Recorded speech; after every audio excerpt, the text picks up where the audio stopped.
And now we're teetering on the brink of World War III.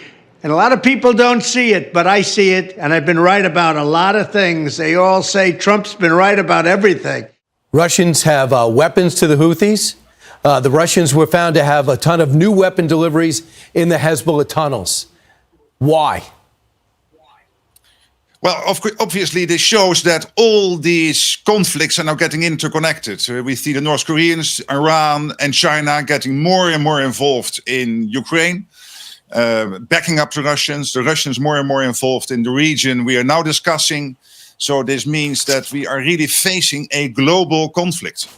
And this is posing a threat not only to us here in Europe, but also to the Americans and, of course, to Japan and South Korea, because Russia is paying for it. For example, by missile technology. And these missiles can then reach the American mainland. And that's a real risk. And we have to be very much aware of this. World War III has never been closer than it is right now. We need to clean house of all of the warmongers and America last globalists and the deep, the Pentagon, the State Department, and the national security industrial complex. I hope that they'll get to a peace agreement, but it has to be one that is more than just a ceasefire. It has to actually deliver a structure which can provide certainty for the nation of Israel and for the United States that this conflict won't rise again. And you know, the fact that we're talking about this after the election, when President Trump is about to take office, it shouldn't surprise anyone. One of the reasons I was the only president in generations who didn't start a war is that I was the only president who rejected the catastrophic advice of many of Washington's generals, bureaucrats, and the so-called diplomats who only know how to get us into conflict, but they don't know how to get us out. For decades, we've had the very same people, such as Victoria Nuland and many others just like her, obsessed with pushing Ukraine toward NATO, not to mention the State Department support for uprisings in Ukraine. These people have been seeking confrontation for a long time, much like the case in Iraq and other parts of the world. Collectively, President Trump, myself, others, we will be able to get Putin to the table because he will sense that ultimately it is in his interest not to continue the fight. But he has to feel this. He has to sense that. It's hard to believe, Mr. Secretary, that it's hard to believe that he's losing 1,000 people a day and feels like he's winning. And number two is now they've got the Houthi rebels fighting there. They got the North Koreans fighting there. At what point does NATO say, I can't let Ukraine fight alone? Is NATO considering putting troops in if these other countries keep coming in to help Russia? I think that would not be wise to do that. You do not want to get in a direct confrontation with allies being a party to the conflict. I don't think that is wise. What we need to do is to make sure that the Ukrainians can take that fight forward, can make sure that they get in a position of strength whenever it gets to talks. And that means that we have to supply them with the weapons they need to do that, to get in a position of strength whenever the talks start.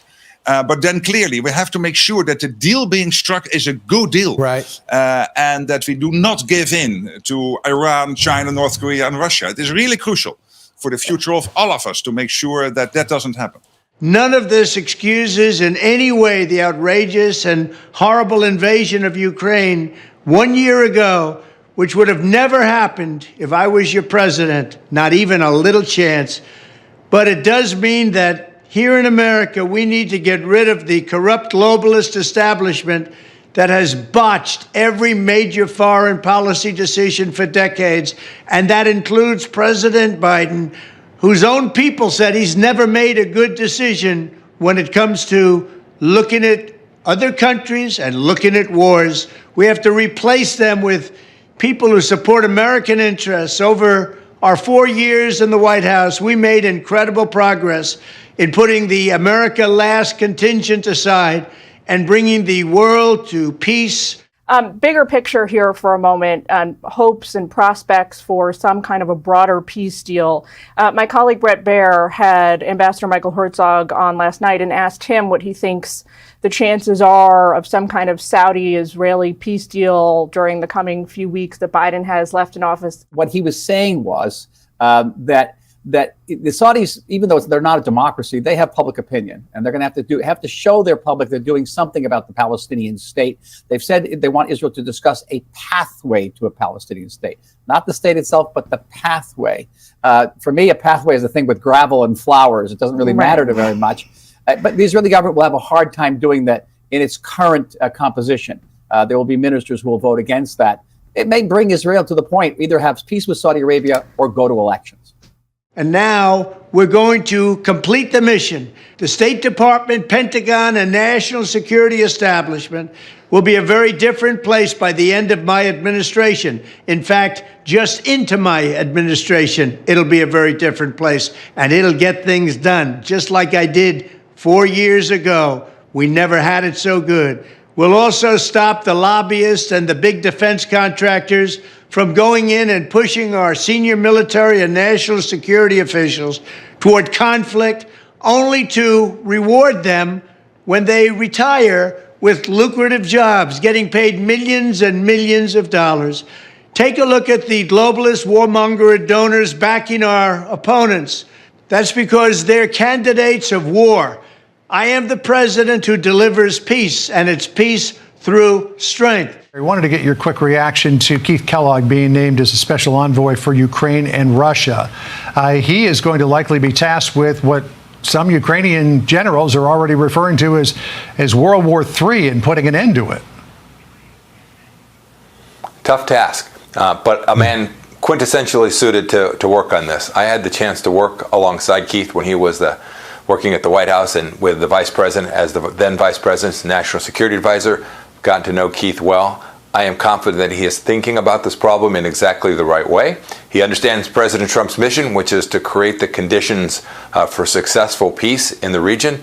And I wish Keith all the best as he moves through what will be a very complicated, very difficult challenge, but one that I wish the Biden administration had taken with sufficient seriousness to impose real costs on Russia, so the outcome for the West, for Europe, for the United States, and for the people of Ukraine were not the one that we've suffered these last, now, goodness, almost 3 years.